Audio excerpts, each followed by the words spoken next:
नारायण वासुदेव।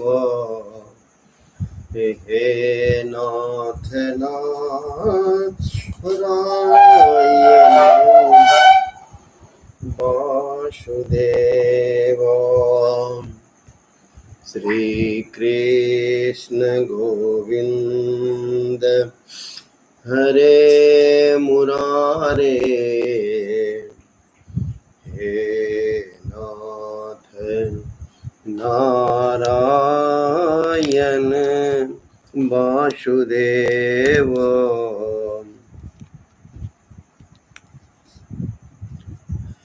हे नाथ नारायण वासुदेव। श्री कृष्ण गोविंद हरे मुरारे। हे नाथ नारायण वासुदेव। हे नाथ नारायण वासुदेव। श्रीमन्नारायण नारायण नारायण श्रीमन्नारायण नारायण नारायण श्रीमन्नारायण नारायण नारायण श्रीमन्नारायण नारायण नारायण। अभी तक हम सबों ने भगवान श्री कृष्ण के अवतरण की कथा को सुना कि किस प्रकार से मैया देवकी के यहाँ उनका जन्म होता है और वसुदेव जी किस प्रकार उन्हें लेकर के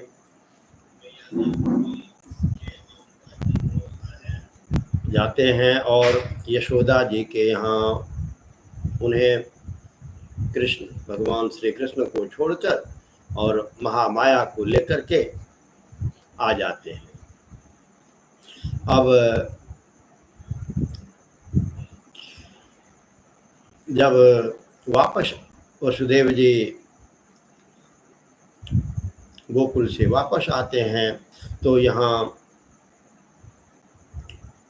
इस प्रकार का शोरगुल हल्ला पूरे हो जाता है कि मैया देवकी के गर्भ से एक पुत्री का जन्म हुआ है और कंस दौड़े दौड़े वहाँ आते हैं और क्या करते हैं कि उस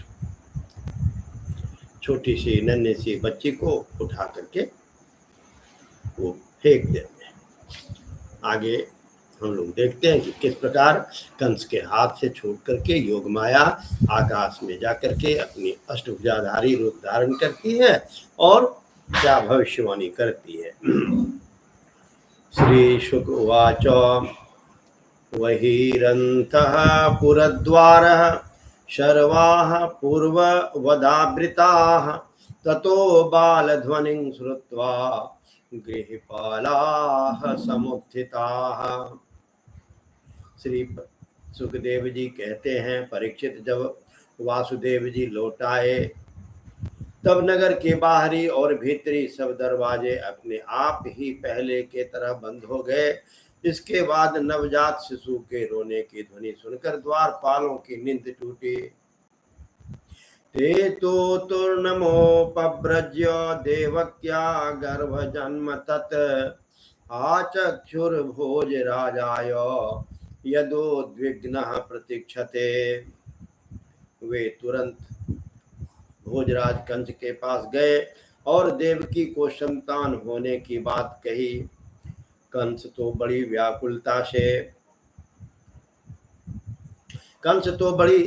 व्याकुलता और घबराहट के साथ इसी बात की प्रतीक्षा कर रहा था। द्वारपालों की बात सुनते ही वह झटपट पलंग से उठ खड़ा हुआ और बड़ी शीघ्रता से सूतिका गृह की ओर झपटा। इस बार तो मेरे काल का ही जन्म हुआ है, यह सोचकर वह बेहवल हो रहा था। और यही कारण है कि उसे इस बात का भी ध्यान न रहा कि उसके बाल बिखरे हुए हैं। रास्ते में कई जगह वह लड़खड़ा कर गिरते गिरते बचा। बंदी गृह में पहुंचने पर सती देवकी ने बड़े दुख और करुणा के साथ अपने भाई कंस से कहा, वह वो हिंसिता भ्राता शिशवः पावकोपमाः त्वया देव निसृष्टेनो पुत्रिकैका प्रदीयताम् नन्वहं ते ह्यवर्जा दीना हत सुता प्रभो दातुर्महर्षि मंदाया अंगे मांग अचर मांग प्रजाम। हे मेरे हितैषी भाई, यह कन्या तो तुम्हारे पुत्र वधू के समान है, स्त्री जाति की है। तुम्हें स्त्री की कदापि हत्या नहीं करनी चाहिए। भैया, तुमने दैववश मेरे बहुत से संतान को अग्नि के समान तेजस्वी बालक को मार डाला है। अब केवल यही एक कन्या बची है, इसे तो मुझे दे दो। अवश्य ही मैं तुम्हारी छोटी बहन हूँ। मेरे बहुत से बच्चे मर गए हैं, इसलिए मैं अत्यंत दीन हूँ। मेरे प्यारे और समर्थ भाई, तुम मुझ मंद भागिन को यह अंतिम संतान अवश्य दे दो। श्री सुखदेव जी कहते हैं, हम लोग क्या सुन रहे हैं? हम लोग प्रभु श्री कृष्ण का वृत्तांत सुन रहे हैं। प्रभु श्री कृष्ण का अवतरण हो चुका है और परिवर्तन भी हो चुका है। प्रभु श्री कृष्ण यशोदा मैया के पास पहुंच चुके हैं और माँ यशोदा के गर्भ से जो महामाया का जन्म हुआ है वह देवकी के पास आ गई है और कंस देवकी को मारना चाह रहे हैं। यही प्रसंग श्रीमद् भागवतम दशम स्कंध चतुर्थोध्याय। श्री सुखदेव जी कहते हैं, उपगुह्यात्मजा मेवं रुदत्या दीन दीनवत याचिस्तं विनिर्भर्तस्य हस्तादाचिच्छिदे खलः। परीक्षित कन्या को अपनी गोद में छिपाकर देवकी ने अत्यंत दीनता के साथ रोते रोते याचना की, परंतु कंस तो बड़ा दुष्ट था। उसने देवकी को झिड़क कर उसके हाथ से वह कन्या छीन ली। उसने उस नन्ही सी नवजात भानजी के पैर पकड़कर कंस ने उसे बड़े जोर से एक चट्टान पर दे मारा। स्वार्थ ने उसके हृदय से सौहार्द को समूल उखाड़ फेंका था, परंतु श्री कृष्ण की वह छोटी बहन साधारण कन्या तो थी नहीं, देवी थी।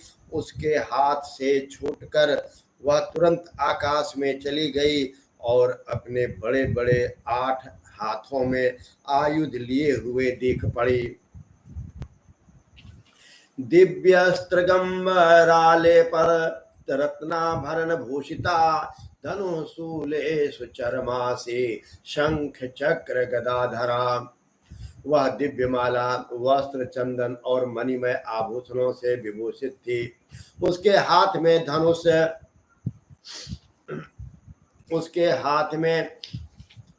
धनुष त्रिशूल बाण ढाल तलवार शंख चक्र गदा ये 8 आयुध थे।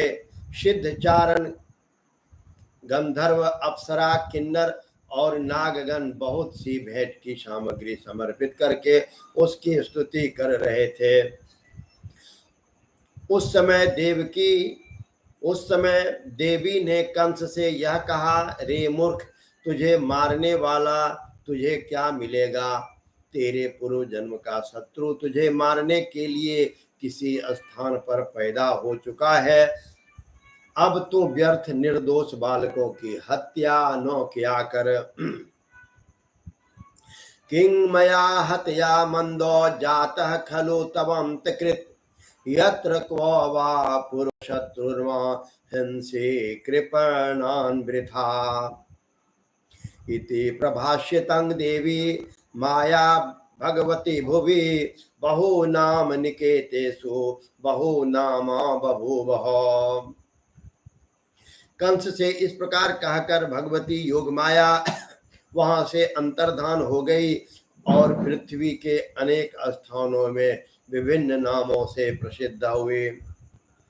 देवकी की यह बात सुनकर कंस को असीम आश्चर्य हुआ। उसने उसी समय देवकी और वसुदेव को कैद से छोड़ दिया और बड़ी नम्रता से उनसे कहा, अहो भगिन्यहो भामो मया वांगबत पंपना पुरुषाद इवापत्यंग बहवो हिंसिता सुता। मेरी प्यारी बहन और बहनोई जी, हाय हाय, मैं बड़ा पापी हूँ। राक्षस जैसे अपने बच्चे को मार डालता है, वैसे ही मैंने तुम्हारे बहुत से लड़के मार डाले। इस बात का मुझे बहुत बड़ा खेद है। मैं इतना दुष्ट हूँ कि करुणा का तो मुझ में लेश भी नहीं है। मैंने अपने भाई, बंधु और हितैषियों तक का त्याग कर दिया।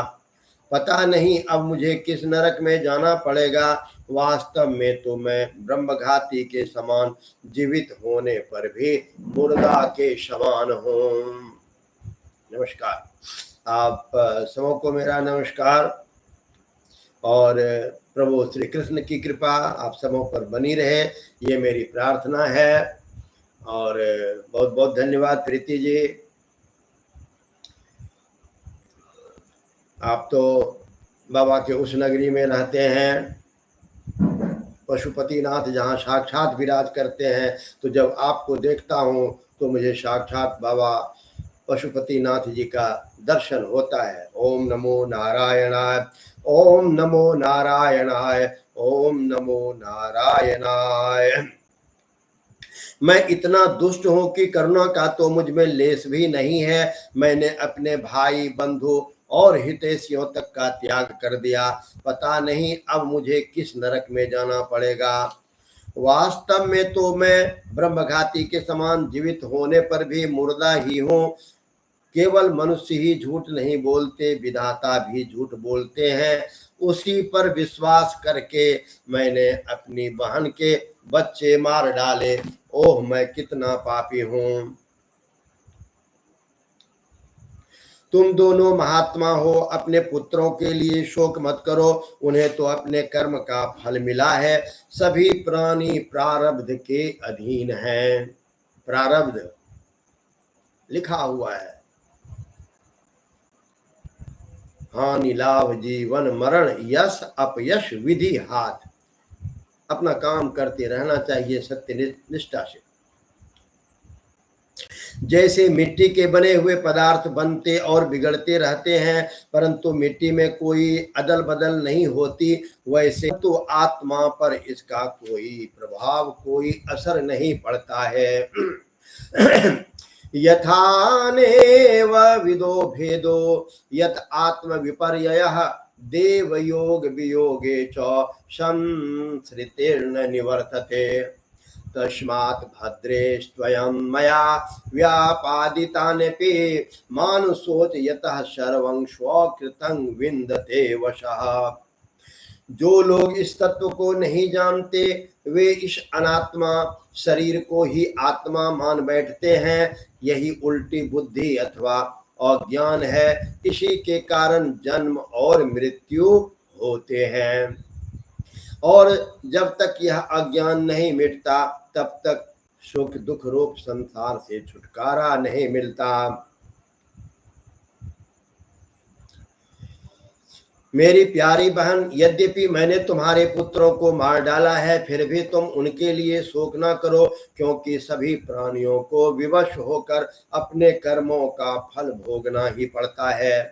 अपने स्वरूप को न जानने के कारण जीव जब तक यह मानता रहता है कि मैं मारने वाला हूँ या मारा जाता हूँ, तब तक शरीर के जन्म और मृत्यु का अभिमान करने वाला वह अज्ञानी बाध्य और बाधक भाव को प्राप्त होता है। अर्थात वह दूसरों को दुख देता है और स्वयं दुख भोगता है। मेरी यह दुष्टता तुम दोनों क्षमा करो, क्योंकि तुम बड़े ही साधु स्वभाव और दीनों के रक्षक हो। ऐसा कहकर कंस ने अपनी बहन देवकी और वासुदेव जी के चरण पकड़ लिए। अपनी आंखों से आंसू बहा बहाकर मुंह तक उनकी आंखों से आंसू बह बहकर मुंह तक आ रहे थे। इसके बाद उसने योग माया के वचनों पर विश्वास करके देवकी और वसुदेव को कैद से छोड़ दिया। वह तरह तरह से उनके प्रति अपना प्रेम प्रकट करने लगा। तो हम क्या देखते हैं कि कंस के ऐसा क्रूर व्यक्ति और उनका हृदय इस प्रकार से दया से भर जाता है, क्या कारण है इसका? इसका कारण है वसुदेव की संगति, कि वसुदेव के पास जो उनका थोड़ा सा संपर्क होता है, इसका प्रभाव उन पर पड़ता है और वह क्रूर आतताई, वह विनीत हो जाता है और क्या करता है कि मैया देवकी और वसुदेव जी को कारागार से मुक्त कर देते हैं। जब देवकी ने देखा कि भाई कंस को पश्चाताप हो रहा है, तब उन्होंने उसे क्षमा कर दिया। वे उसके पहले अपराधों को भूल गई और वसुदेव जी ने हंसकर कंस से कहा, एवमेतन्महाभागो यथा वदसि देहिनां अज्ञान प्रभवाहंसि स्वपरेति भिरायतः शोक हर्ष भयो द्वेषो लोभ मोह मदान्विता शोक हर्ष भये द्वेषो लोभ मोह मदान्विता मिथोघ्नं तं न पश्यन्ति भावैर्भावं पृथक् दृशः। मनस्वी कंस, आप जो कहते हैं वह ठीक वैसा ही है। जीव अज्ञान के कारण ही शरीर आदि में मैं मान बैठते हैं, इसी से अपने पराये का भेद हो जाता है और वह भेद दृष्टि हो जाने पर वे शोक हर्ष भय द्वेष लोभ मोह और मद से अंधे हो जाते हैं। फिर तो उन्हें इस बात का पता ही नहीं रहता कि सबके प्रेरक भगवान एक भाव के दूसरे भाव का, एक वस्तु से दूसरी वस्तु का नाश करा रहे हैं। श्रीमन नारायण नारायण नारायण श्रीमन नारायण नारायण नारायण। श्री सुखदेव जी कहते हैं, परीक्षित, जब वसुदेव और देवकी ने इस प्रकार प्रसन्न होकर निष्कपट भाव से कंस के साथ बातचीत की, तब उनसे अनुमति लेकर वह अपने महल में चला गया। वह रात्रि बीत जाने पर कंस अपने मंत्रियों को बुलाया और योग माया ने जो कुछ कहा था वह सब उन्हें कह सुनाया। आकर्ण्य भर्तुगर्दितं तमोचोर्देव शत्रवः देवान् प्रतिकृतामर्षा दैतेयानाति कोविदाम्। कंस के मंत्री पूर्णतया नीति निपुण नहीं थे। दैत्य होने के कारण स्वभाव से ही वे देवताओं के प्रति शत्रुता का भाव रखते थे और स्वामी कंस की बात सुनकर वे देवताओं पर और भी चिढ़ गए और कंस से कहने लगे, किमुद्यमे करिष्यन्ति देवाः समरभीरवः नित्यमुद्विग्न मनसो ज्याघोषोर्धनुवस्तव। हे भोजराज, यदि ऐसी बात है तो आज ही बड़े बड़े नगरों में, छोटे छोटे गांवों में, अहीरों की बस्तियों में, दूसरे स्थानों में जितने भी बच्चे पैदे हुए हैं, वे चाहे 10 दिनों के हों या अधिक के हों या कम के हों, सब के सब आज ही मार डाले जाएंगे। वे तो आपके धनुष की टंकार सुनकर ही सदा सर्वदा घबराए रहते हैं। जिस समय युद्ध भूमि में आप चोट पर चोट करने लगते हैं, बाण वर्षा से घायल होकर अपने प्राणों की रक्षा के लिए सम्रांगन छोड़कर देवता लोग परायण होकर इधर उधर भाग जाते हैं।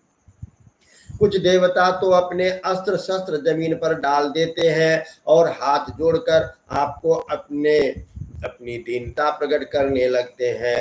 कोई कोई अपनी चोटी के बाल तथा कच्छ खोलकर आपकी शरण में आकर कहने लगते हैं कि हम भयभीत हैं, हमारी रक्षा कीजिए। केचित् प्राञ्जलयो दीना न्यस्त शस्त्रादिवोकसः मुक्त कच्छ शिखा केचित् भीता स्म इति वादिनः।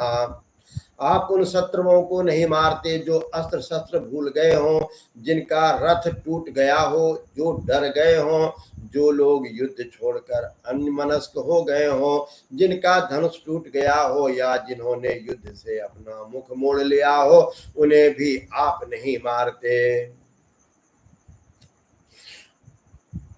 देवता तो बस वही वीर बनते हैं जहां कोई लड़ाई झगड़ा ना हो। रणभूमि के बाहर वे बड़ी बड़ी डेंग हाँकते हैं। उनसे तथा एकांतवासी विष्णु, वनवासी शंकर, अल्पवीर्य इंद्र और तपस्वी ब्रह्मा से भी हमें क्या भय हो सकता है। फिर भी देवताओं की उपेक्षा नहीं करनी चाहिए, ऐसी हमारी राय है, क्योंकि है तो वे शत्रु ही। इसलिए उनकी जड़ उखाड़ फेंकने के लिए आप हम जैसे विश्वास पात्र सेवकों को नियुक्त कर दीजिए। जब मनुष्य के शरीर में रोग हो जाता है, उसकी चिकित्सा नहीं की जाती, उपेक्षा कर दी जाती है, तब रोग अपनी जड़ जमा लेता है और फिर वह क्या होता है, असाध्य हो जाता है।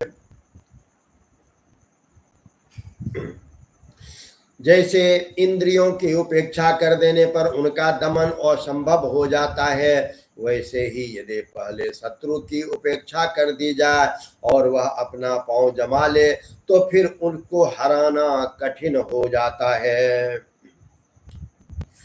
मूलं हि विष्णुदेवानां यत्र धर्मः सनातनः। सनातन क्या है? बहुत अच्छा इसकी व्याख्या इस जगह मिलती है। सनातन मूलं हि विष्णुदेवानां यत्र धर्मः सनातनः तस्य च ब्रह्मगो विप्रास्तो यज्ञा स्वदक्षिणा। देवताओं की जड़ है विष्णु, देवताओं की जड़ है विष्णु, और वे जहां रहते हैं वहीं सनातन धर्म है। सनातन धर्म की जड़ है क्या क्या? सनातन धर्म की जड़ है वेद, गौ, ब्राह्मण, तपस्या और वे यज्ञ जिनमें दक्षिणा दी जाती है। इस पंक्ति को ध्यान में रखिएगा। सनातन क्या है, इसकी बहुत अच्छी व्याख्या यहाँ पर मिलती है। श्रीमद् भागवतम महापुराण 10th स्कंध अध्याय 4 श्लोक संख्या 39। मूलं हि विष्णुर्देवानां यत्र धर्मः सनातनः तस्य च ब्रह्मगो विप्रास्तपो यज्ञा स्वदक्षिणा।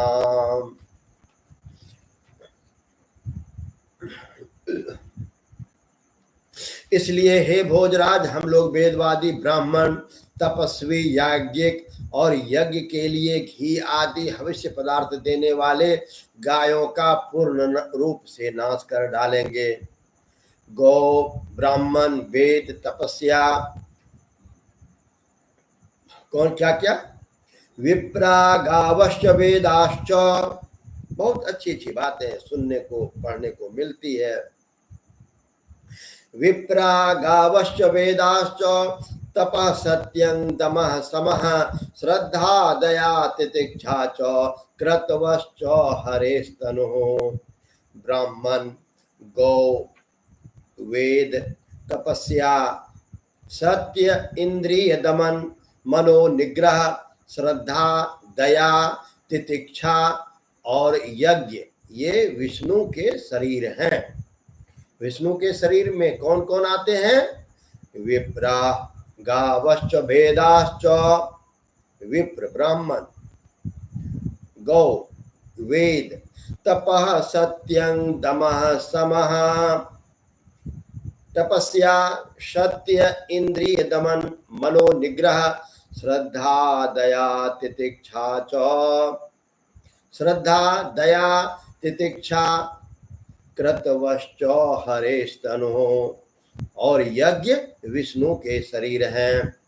वह विष्णु ही सारे देवताओं का स्वामी तथा असुरों का प्रधान द्वेषी है, परंतु वह किसी गुफा में छिपा रहता है। महादेव ब्रह्मा और सारे देवताओं की जड़ वही है। उसको मार डालने का उपाय यह है कि सभी ऋषियों को मार डाला जाए।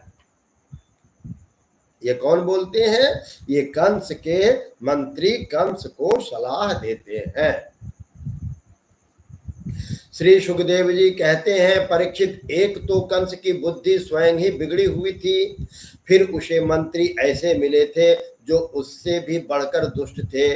इस प्रकार उनके सलाह करके काल के फंदों में फंसे हुए असुर कंस ने यही ठीक समझा कि ब्राह्मणों को ही मार डाला जाए। उसने हिंसा प्रेमी राक्षसों को संत पुरुषों को हिंसा करने का आदेश दे दिया। वे इच्छानुसार रूप धारण कर सकते थे।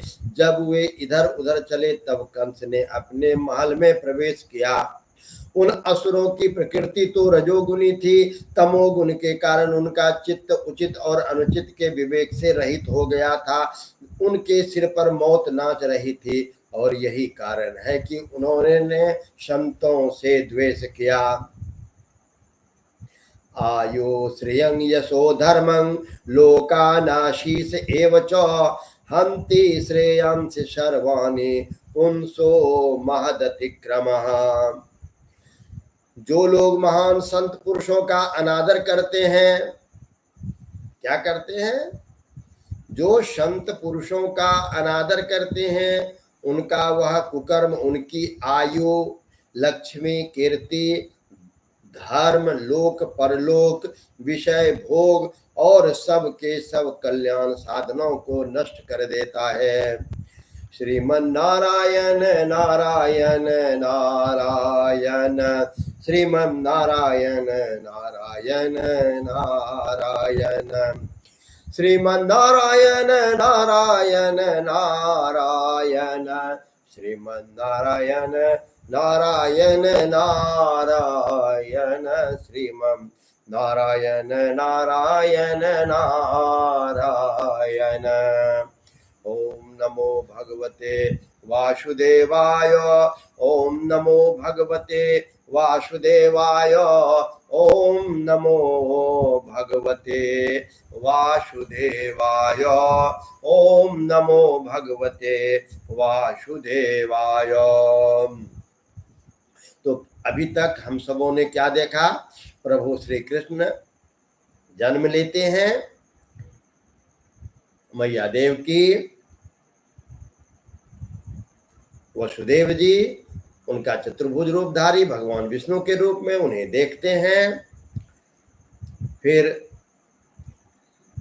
वसुदेव जी प्रभु श्री कृष्ण को लेकर के गोकुल ग्राम चले जाते हैं, और वहां नंद बाबा के यहाँ माँ यशोदा के पास उन्हें छोड़कर, और यशोदा माँ या यशोदा को भी उसी दिन एक पुत्री हुई है, उस पुत्री को लेकर चले आते हैं और देवकी के पास में रख देते हैं। और कंस आते हैं, फिर कंस आकर के उस बच्चे को फेंकते हैं। उनके फेंकने कर वह बच्चे उड़ आकाश चले जाते हैं, और वहां पर वो भविष्यवाणी होती है कि तुम्हारा मारने वाला पैदा हो चुका है। अब गोकुल में मैया यशोदा के यहाँ बहुत अच्छा उमंग है, उत्साह है। प्रभु श्री कृष्ण की वहां पर लीला हो रही है, सभी लोग उनका जन्मोत्सव मना रहे हैं। तो हम सभी भी उस खुशी में झूम जाएं और 1 मिनट के लिए प्रभु श्री कृष्ण के नाम का स्मरण करें। श्री कृष्ण गोविंद हरे। सभी गोपियां गोकुल में भगवान श्री कृष्ण की छटा को देख करके झूम उठे हैं। हम अभी उसका वर्णन पढ़ेंगे, और ये बहुत सौभाग्य की बात है कि हम श्रीमद् भागवतम महापुराण में जो महर्षि वेद व्यास जी के द्वारा लिखित है उन्हें पढ़ रहे हैं। श्री कृष्ण गोविंद हरे मुरारे, हे नाथ नारायण वासुदेव। श्री कृष्ण गोविंद हरे मुरारे, हे नाथ नारायण वासुदेव। हे नाथ नारायण वासुदेव, हे नाथ नारायण वासुदेव। गोकुल में भगवान का जन्मोत्सव किस प्रकार मनाया जा रहा है, गोपियां गोप सभी कितने प्रसन्न हैं। श्री सुखदेव जी कहते हैं, परीक्षित नंद बाबा बड़े मनस्वी और उदार थे। पुत्र का जन्म होने पर तो उनका हृदय विलक्षण आनंद से भर गया। उन्होंने स्नान किया और पवित्र होकर सुंदर सुंदर वस्त्राभूषण धारण किए। वाचयित्वा स्वयं जात कर्मात्मजस्य वै, कारयामास विधिवत पितृदेवार्चनं तथा। हरि ओम सहस्रशीर्षा पुरुषः। वेदों को बुला करके उनसे वेद पाठ का स्तवन कराने लगे नंद बाबा। नंद बाबा ने क्या किया कि ब्राह्मण को बुलाया और बोले कि आप सभी स्वस्ति वाचन कीजिए।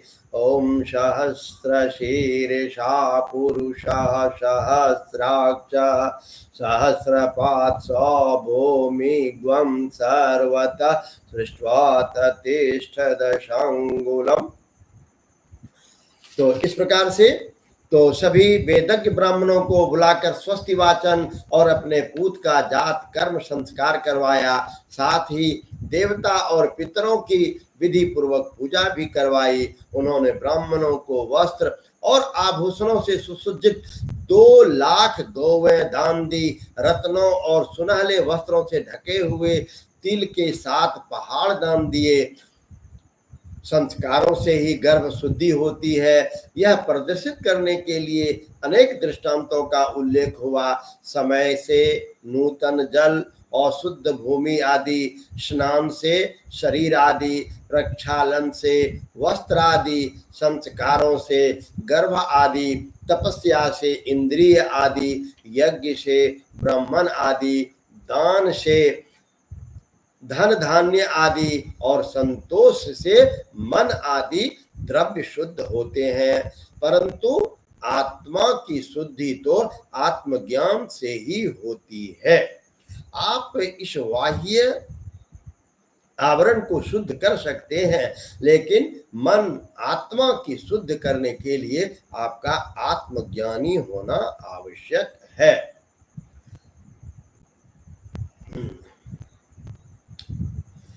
सौमंगल्य गिरो विप्रा सूतमागध वंदिनः, गायकाश्च जगुर्ने दुर्भेयो दुंदुभयो मोह। उस समय ब्राह्मण, सूत, मागध और वंदी जन मंगल में आशीर्वाद देते हुए स्तुति करने लगे। गायक गाने लगे, भेरी और दुंदुबियां बार बार बजने लगी। ब्रजमंडल के सभी घरों के द्वार, आंगन और भीतरी भाग झाड़ बुहार दिए गए।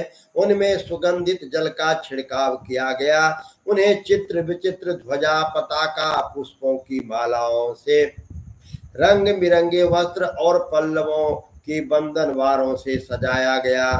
गाय, बैल और बछड़ों के अंगों में हल्दी तेल का लेप कर दिया गया और उन्हें गेरू आदि रंगीन धातुएं, मोर पंख, फूलों के हार, तरह तरह के सुंदर वस्त्र और सोने की जंजीरों से सजा दिया गया। परीक्षित सभी ग्वाल, बहुमूल्य वस्त्र, गहने, अंग रखे और पगड़ियों से सुसज्जित होकर और अपने हाथों में भेंट की हुई बहुत सी सामग्रियां लेकर नंद बाबा के घर तक आ पहुंचे।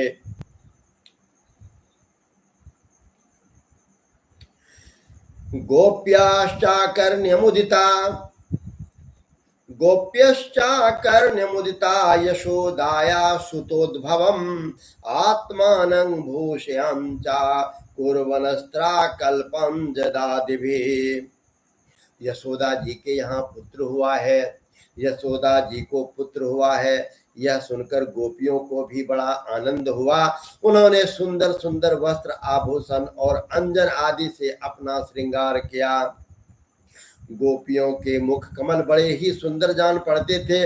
उन पर लगी हुई कुमकुम ऐसी लगती मानो कमल की केसर हो। उनके नितंब बड़े बड़े थे। वे भेंट की सामग्री ले लेकर जल्दी जल्दी यशोदा जी के पास गई। उस समय उनके पयोधर हिल रहे थे। गोपियों के कानों में चमकती हुई मणियों के कुंडल छिलमिला रहे थे। गले में सोने की हार जगमगा रहे थे। ये बड़े सुंदर रंग बिरंगे वस्त्र पहने हुए थी। मार्ग में उनकी चोटियों में गुथे हुए फूल बरसते जा रहे थे। हाथों में जड़ाऊ कंगन अलग ही चमक रहे थे। उनके कानों के कुंडल, पयोधर और हाथ हिलते जाते थे। ता आशीष प्रयुञ्जानाश्चिरं पाहीति बालके हरिद्राचूर्ण तैलाद्भि सिंचन्त्यो जग जन मुख जगो। इस प्रकार नंद बाबा के घर जाते समय उनकी शोभा बड़ी अनूठी जान पड़ती थी। नंद बाबा के घर जाकर वे नवजात शिशु को आशीर्वाद देती, यह चिरंजीवी हो, भगवान इसकी रक्षा करो, और लोगों पर हल्दी तेल से मिला हुआ पानी छिड़क देती और ऊंचे स्वर से मंगल गान करती। आवाद्यन्तः विचित्राणि वादित्राणि महोत्सवे कृष्णे विश्वेश्वरे नन्ते नंदस्य ब्रजमागते। भगवान श्री कृष्ण समस्त जगत के एकमात्र स्वामी हैं। उनके ऐश्वर्य, माधुर्य, वात्सल्य सभी अनंत हैं। वे जब नंद बाबा के ब्रज में प्रकट हुए उस समय उनके जन्म का महान उत्सव मनाया गया। उसमें बड़े बड़े विचित्र और मंगलमय बाजे बजाए जाने लगे। आनंद से मतवाले होकर गोपगण एक दूसरे पर दही, दूध, घी और पानी उड़ेलने लगे। एक दूसरे के मुंह पर मक्खन मलने लगे और मक्खन फेंक फेंक कर आनंदोत्सव मनाने लगे। नंद बाबा स्वभाव से ही परम उदार और मनस्वी थे। उन्होंने गोपों को बहुत से वस्त्र, आभूषण और गौवें दान दी। सूत, मागध, बंदी जनों, नृत्य, वाद्य आदि विद्याओं से अपना जीवन निर्वाह करने वाले तथा गुणी जनों को भी नंद बाबा ने प्रसन्नता पूर्वक मुंह मांगी वस्तुएं देकर उनका यथोचित सत्कार किया। यह सब करने का उनका उद्देश्य यही था कि इन कर्मों से भगवान विष्णु प्रसन्न हो और मेरे इस नवजात शिशु का मंगल हो। नंद बाबा के अभिनंदन करने पर परम सौभाग्यवती रोहिणी जी दिव्य वस्त्र, माला और गले में भांति भांति के गहनों से सुसज्जित होकर गृह स्वामिनी की भांति आने जाने वाली स्त्रियों का सत्कार करते हुए विचर रही थी। परीक्षित, उस दिन से नंद बाबा के ब्रज में सब प्रकार की रिद्धि सिद्धियां, अटखेलियां करने लगी और भगवान श्री कृष्ण के निवास तथा अपने स्वाभाविक गुणों के कारण वह लक्ष्मी जी का क्रीड़ा स्थल बन गया। परीक्षित, कुछ दिनों के बाद नंद बाबा ने गोकुल की रक्षा का भार दूसरे गोपों को सौंप दिया और स्वयं कंस का वार्षिक कर चुकाने के लिए मथुरा चले गए। वसुदेव उपसृत्य भ्रातरं नंदमागतम् ज्ञात्वा दत्तकरं राज्ञे ययो तदवमोचनम् तं दृष्ट्वा सहसोत्थाय देहं प्राणमिवागतं प्रीतः प्रियतमं दौर्भ्यां सस्वजे प्रेम विह्वलः। जब वसुदेव जी को यह मालूम हुआ कि हमारे भाई नंद जी मथुरा आए हैं और राजा कंस को उनका कर भी चुके हैं, तब वे जहां नंद बाबा ठहरे थे वहां गए। वसुदेव जी को देखते ही नंद जी सहसा उठ खड़े हुए और मानो मृतक शरीर में प्राण आ गया हो। उन्होंने बड़े प्रेम से अपने प्रियतम वसुदेव जी को दोनों हाथों से पकड़कर हृदय से लगा लिया। नंद बाबा उस समय प्रेम से विह्वल हो रहे थे। परीक्षित नंद बाबा ने वसुदेव जी का बड़ा स्वागत सत्कार किया, फिर आदर पूर्वक आराम से बैठ गए। उस समय उनका चित्त अपने पुत्रों में लग रहा था। वे नंद बाबा से कुशल मंगल पूछकर कहने लगे, दिष्टया भ्रातः प्रवशय इदानीं प्रजस्यते प्रजासाया निवृत्त्यस्य प्रजायत समपद्यत। हे भाई, तुम्हारी अवस्था ढल चली है और अब तक तुम्हें कोई संतान नहीं हुई है। यहाँ तक कि अब तुम्हें संतान की कोई आशा भी ना थी। यह बड़े सौभाग्य की बात है कि अब तुम्हें संतान प्राप्त हो गई। यह भी बड़े आनंद का विषय है कि आज हम लोगों का मिलन हो गया। अपने प्रेमियों का मिलन भी बड़ा दुर्लभ है। अपने प्रेमियों का मिलन भी बड़ा दुर्लभ है। नैकत्र प्रिय संवासः सुहृदं चित्रकर्मणाम् औघेन व्यूहमानानां प्लवानां स्रोतसो यथा। इस संसार का चक्र ही ऐसा है, इसे तो एक प्रकार का पुनर्जन्म ही समझना चाहिए। जैसे नदी के प्रबल प्रवाह में बहते हुए बड़े और तिनके सदा एक साथ नहीं रह सकते, वैसे ही सगे संबंधी और प्रेमियों का भी एक स्थान पर रहना संभव नहीं है। यद्यपि वह सबको प्रिय लगता है, क्योंकि सबके प्रारब्ध कर्म अलग अलग होते हैं। आजकल तुम जिस महावन में अपने भाई बंधु और स्वजनों के साथ रहते हो, उसमें जल घास और लता पत्र आदि भरे पूरे हैं न। वह वन पशुओं के लिए अनुकूल और सब प्रकार के रोगों से बचा है। भाई, मेरा लड़का अपनी माँ रोहिणी के साथ तुम्हारे ब्रज में रहता है। उसका लालन पालन तुम और यशोदा करते हो, इसलिए वह तो तुम्ही को अपने माता पिता मानता है। वह अच्छी तरह है ना। मनुष्य के लिए वे ही धर्म अर्थ और काम शास्त्र विहित है, जिससे जिसके स्वजनों को सुख मिले। जिसने केवल अपनों के ही सुख मिलता है, किंतु अपने स्वजनों को दुख मिलता है, वे धर्म अर्थ और काम हितकारी नहीं है। नंद बाबा कहते हैं, अहो ते देवकी पुत्रा कंसेन बहवो हता एका वसिष्ठा वरजा कन्या सापि दिवंगता। नूनं ह्यदृष्टनिष्ठो यम दृष्ट परमो जनः अदृष्टमात्मन तत्वं यो वेद सो न मुह्यते। नंद बाबा कहते हैं, भाई वसुदेव, कंस ने देवकी के गर्भ से उत्पन्न तुम्हारे कई पुत्र मार डाले। अंत में एक सबसे छोटी कन्या बच रही थी, वह भी स्वर्ग सिधार गई। इसमें संदेह नहीं है कि प्राणियों का सुख दुख भाग्य पर अवलंबित है। भाग्य ही प्राणी का एकमात्र आश्रय है। जो जान लेता है कि जीवन के सुख दुख का कारण भाग्य है, वह उनके प्राप्त होने पर और न होने पर मोहित नहीं होता है। वसुदेव जी कहते हैं, करो वै वार्षिको दत्तो राज्ये दृष्ट्वा वयं च वः नेहस्थेयं बहुतिथं सन्त्योपाताश्च गोकुले। भाई, तुमने राजा कंस को उसका सालाना कर्ज कर चुका दिया। हम दोनों मिल भी चुके। अब तुम्हें यहाँ अधिक दिन नहीं ठहरना चाहिए, क्योंकि आजकल गोकुल में बड़े बड़े उत्पात हो रहे हैं।